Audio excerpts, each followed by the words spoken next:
Ah, the great white north. I missed it.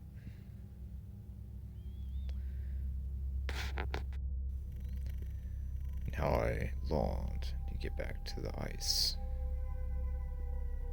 the mountains, the tundra. Ah, the crispness of the air. Snow crunching beneath your feet. How I missed all of it.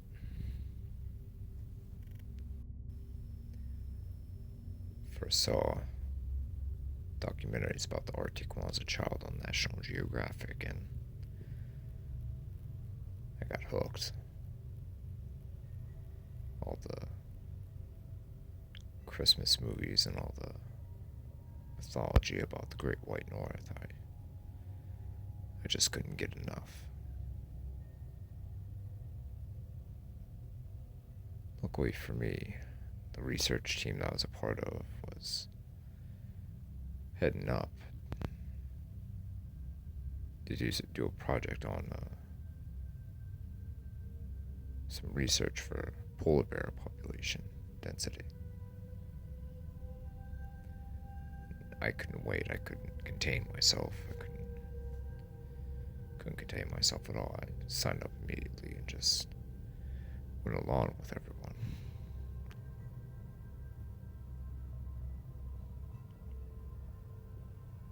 We went up, all the way up to the Arctic Circle.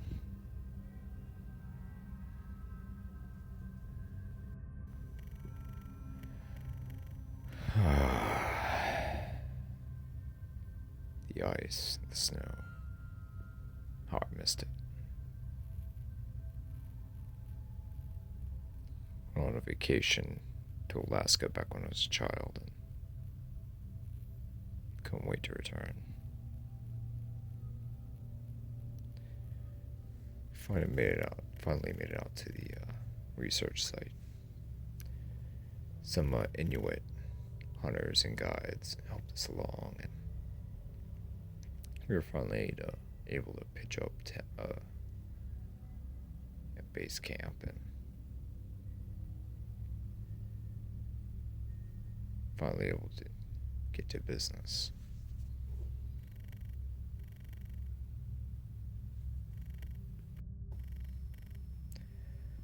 Our project leader, Ralph, was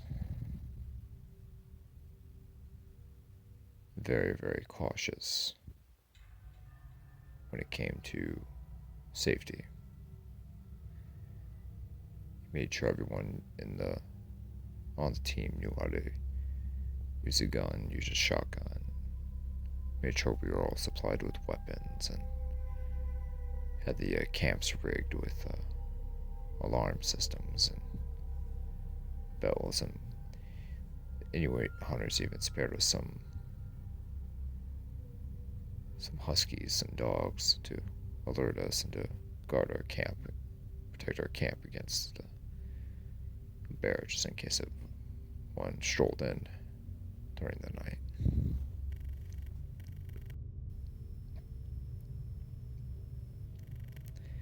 In the middle of the first day we were out, we rigged up the snowmobiles and headed to a nearby ice floe. Got our binoculars out and started searching the area. Off in the distance, we could see a large male feeding on a seal on an ice floe. Ice was absolutely stained in blood, just covered in blood. Male was feeding on a little first. It wasn't so much little, it was a little undersized, but it wasn't a pup, it was a subadult fur seal. That's one. Alright, Ralph.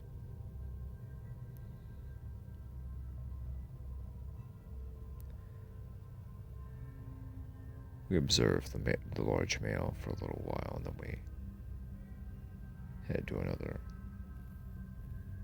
part of the ice floe.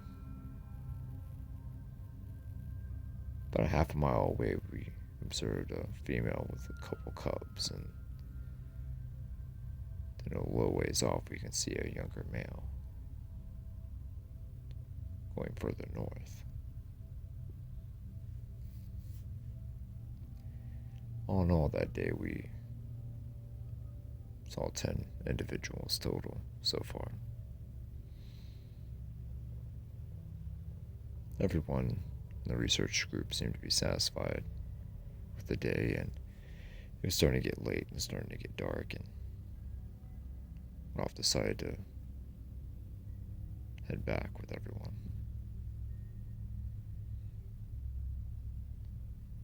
We made it back to our camp and fixed dinner and BS for a little bit. Went into our tents. That night the wind was ridiculous. It was howling and howling for hours.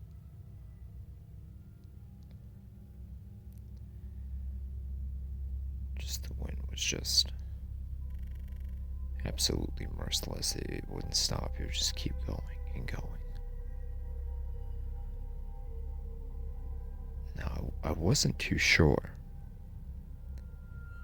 but I could have sworn I heard a roar off the distance among the howls of the wind. A loud roar. It only happened once, but it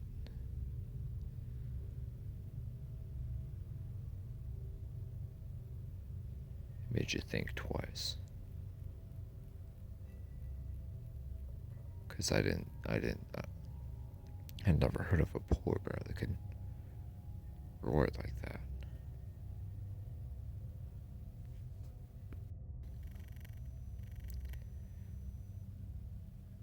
A few hours go by and I fall asleep. I wake up in the morning due to the sounds of gasps and yells.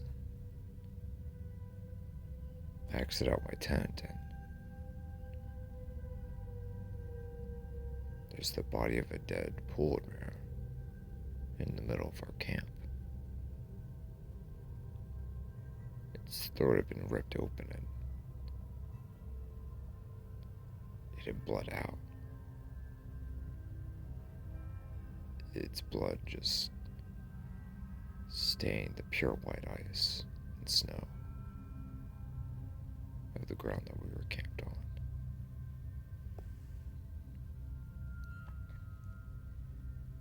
It was the younger male that we saw yesterday. Ralph stood over the corpse, dumbfounded. I mean, he was a younger male, but he was still a large predator.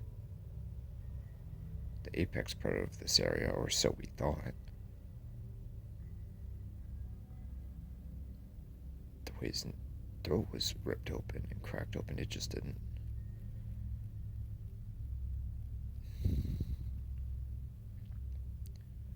Ralph, do you know what the hell is going on? I shouted. He shook his head.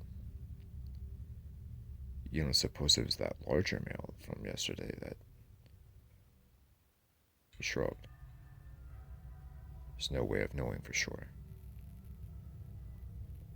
I mean, he was feeding on that steel, so there were,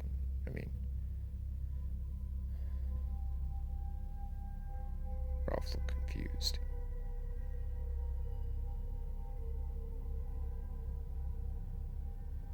Because no one had ever heard of a polar bear being ripped open like this. Not even by another polar bear. The throat just completely ripped out, torn out. What was curious is that was placed in our camp and no one had heard anything last night except for me hearing the loud roar from off in the distance. And there was no tracks or footprints or signs of a struggle or anything. The body was just there, where we were. We couldn't get beyond what we were looking at. Alright, sighed Ralph. Everyone get your weapons and be careful today, alright? Keep your eyes peeled. Be on the lookout for anything suspicious. As soon as the meeting of the research team was over, I went off to Ralph personally and told him about what I heard last night. What kind of roar? He asked. I don't know, it was something big off in the distance. I didn't know what it was. Couldn't see what it was. It was just happened one time and it was gone. Okay, I'll make note of that. Just be sure to keep your eyes open, okay?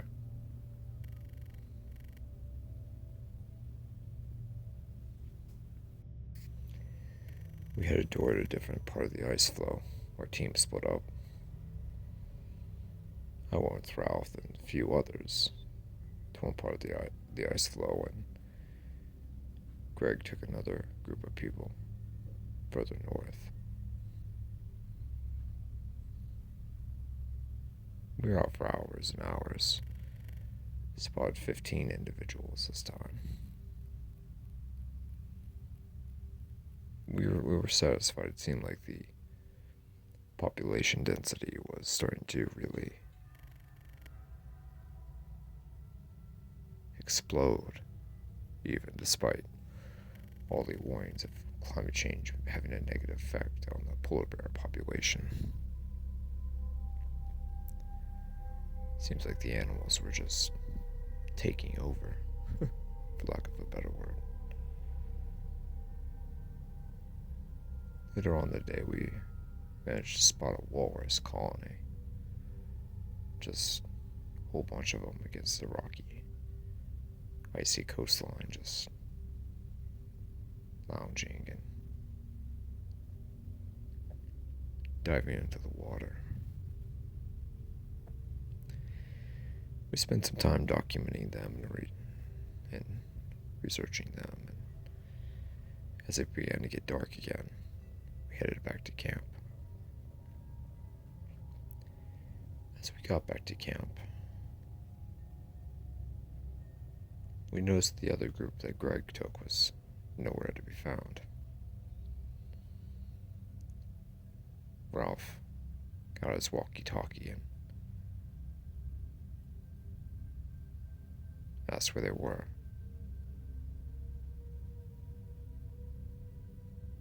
A few moments went by and there was no answer. In a couple minutes, Greg hit the call button on the walkie-talkie again and asked once again where Greg and the rest of the group was. Still no answer. Greg, come in. Where are you? Just white noise. Static. No answer. Greg, where are you? Again, no answer.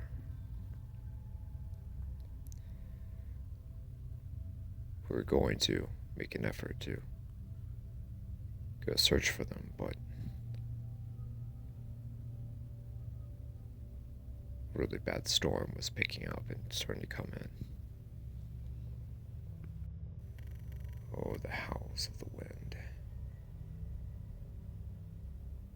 The howls of the wind. The snow pouring from the sky.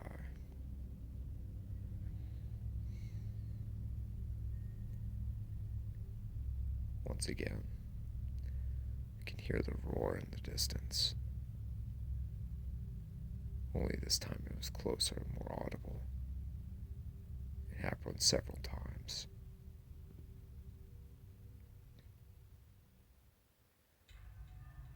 later the next morning,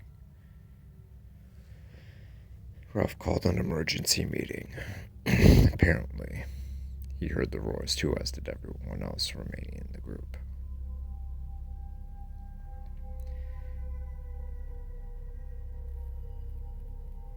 We talked over our options, and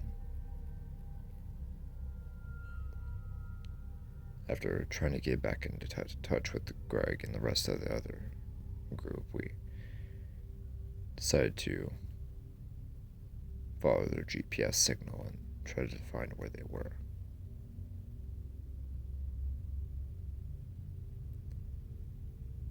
To our surprise, they were only a couple miles away.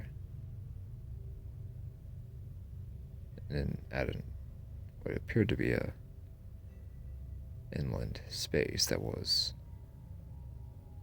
next to some cliffs and mountains. So we march across the Tundra, shotguns loaded to our backs, and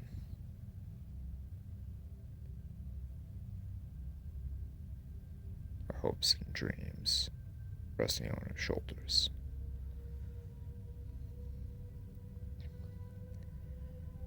We marched toward the outcropping of large cliffs.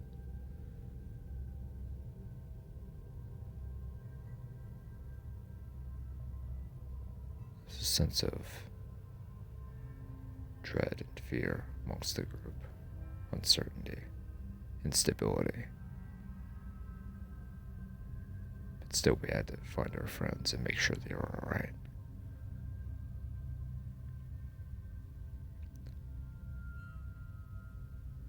Followed the GPS ping.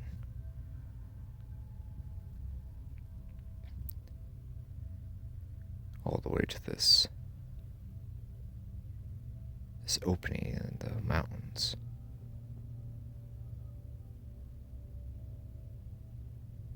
It was a giant cave.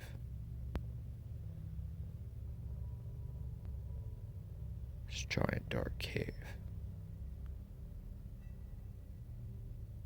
At the entrance, there was this, what looked like a caribou skull. Yeah, it was a caribou skull.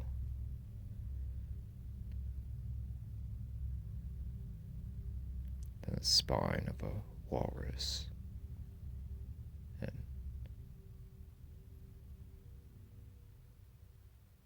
a chipped off walrus tusk as well. Ralph, myself, and everyone else left in the group lowered their shotguns and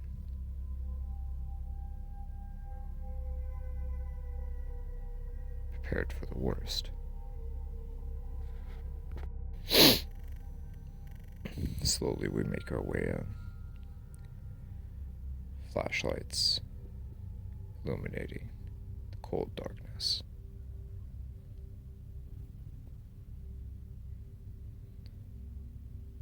The cave opens up and we begin to see more skeletons, more skulls,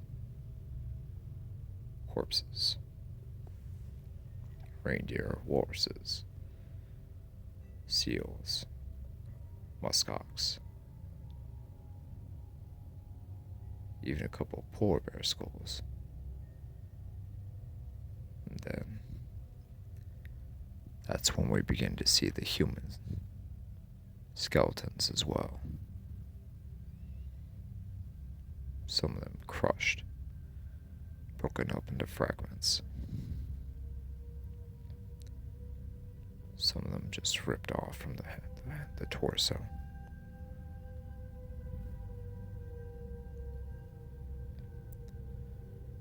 The cold howl of the wind rips outside. Still, we follow the GPS ping deeper into the cave.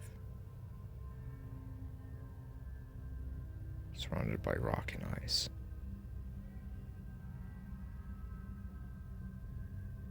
Finally make it to the spot. The GPS is by itself.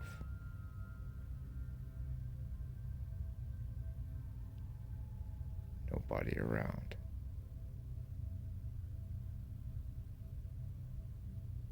Flashlights shine deeper into the cave. And then we see a severed hand cut off from the body. Fresh, fleshy, its skin still on.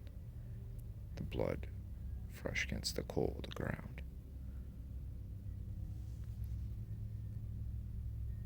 Then we finally see it.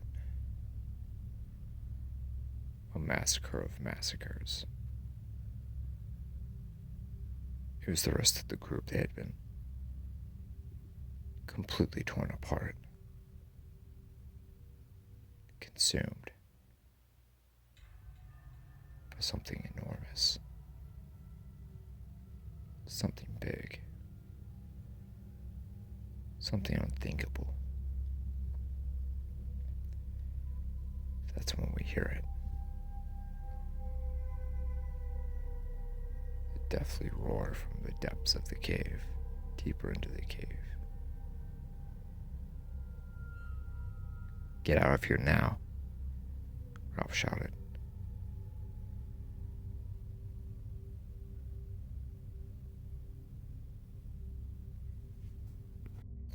He didn't have to tell us twice. We busted out and just got out of there. Cautiously, we backed out of the cave, and as soon as we made it to the entrance, we just bolted. Ran the few miles back to our camp.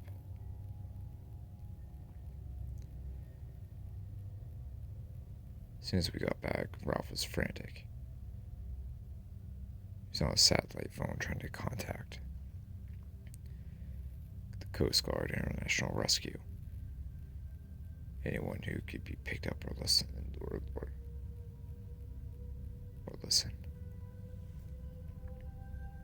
But his signal was bad. "Shit!" he screamed. Then we can hear the roars in the distance. "Shit!"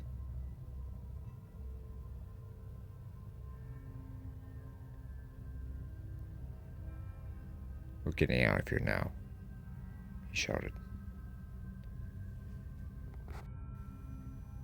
Surprisingly, a really bad day storm was starting to brew. The wind picked up and the snow began to fall at an alarming rate.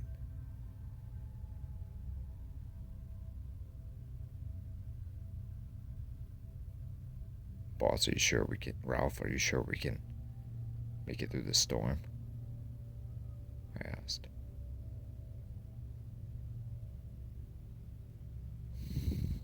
"I don't know, but we can't take our chances here anymore, guys. We have to make a run for it. That thing's gonna get us, whatever it is."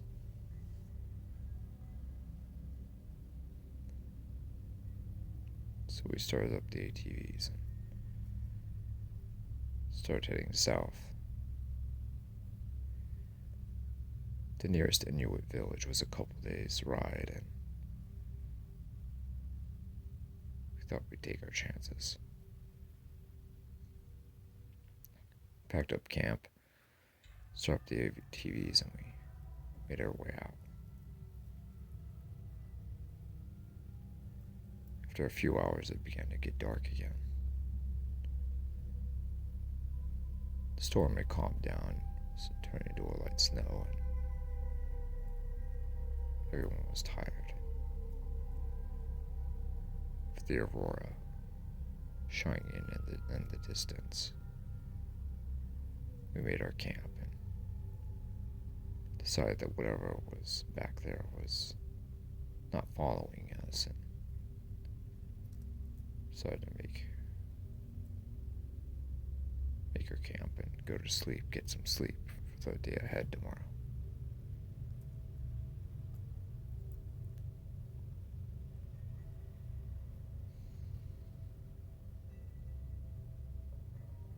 I'm awoken in the middle of the night. roars, screams, horrific screams.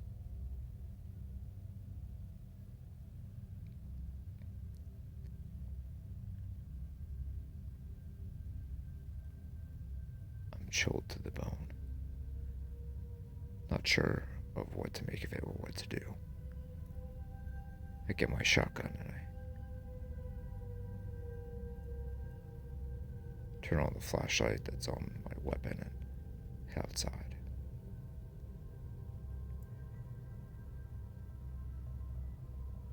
The rest of my group had been torn apart, their tents torn down and their bodies laying mangled and partially consumed on the ice. To my horror, this thing was unworldly. Something that you'd hear about in nightmares. Some gigantic 20 or 25. God, I can't even. I don't even know how big this thing was. 25 feet, maybe, I don't know. This white humanoid thing.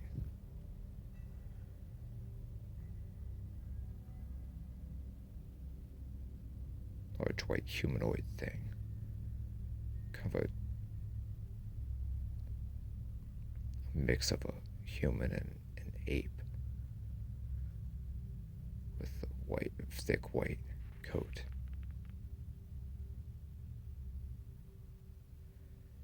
Grayish skin, long claws, and a crazy dentition of shark-like teeth.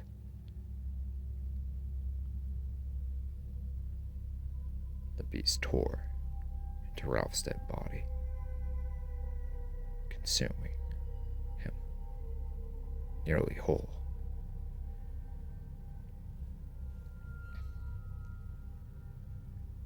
The blackness of the night, coldness of the air, and the snow.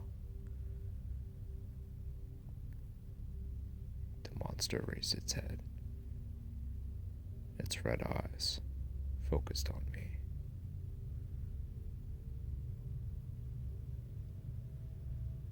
Slowly, I made my way to the ATV, the snowmobile. Jesus, I even forgot what the hell I was so scared I forgot what the hell I was riding in on. I had my shotgun pointed at the beast's head. What was interesting that it appeared to know what a gun was, because I seemed to be able to hold its advance while I had the barrel of the gun pointed at its head.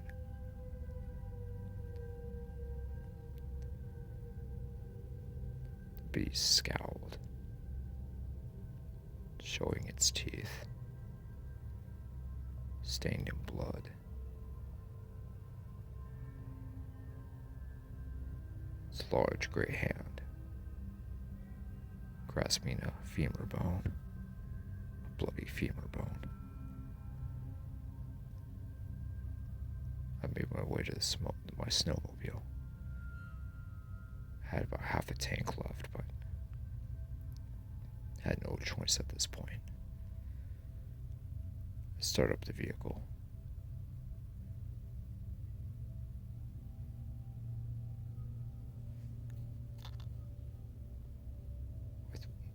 With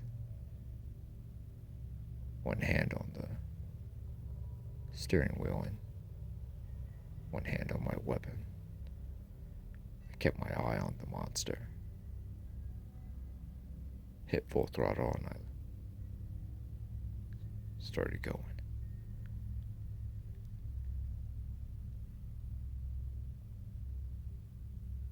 There's a couple moments in the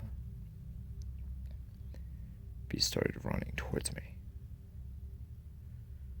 Now, I don't advise firing a shotgun with one arm, of course, but pretty much had no choice. I let out a round and hit the beast somewhere in the upper torso. The animal screamed in pain and roared in rage.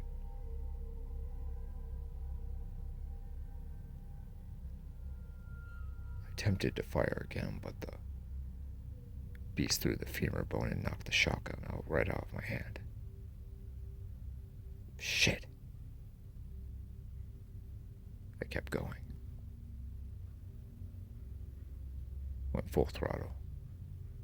Punched the throttle, I just kept going. The gigantic footsteps thundered against the snow, dropping like bombs against the ground.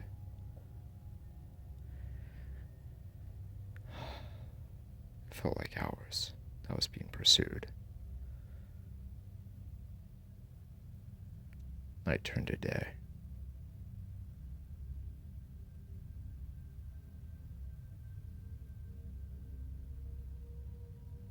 I finally made it to the Inuit village.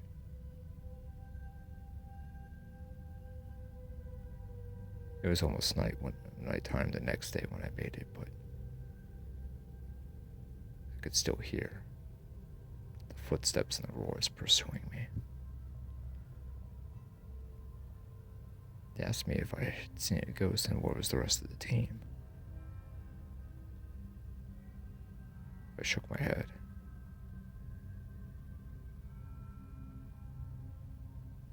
An elder came up to me, looked me right in the eyes.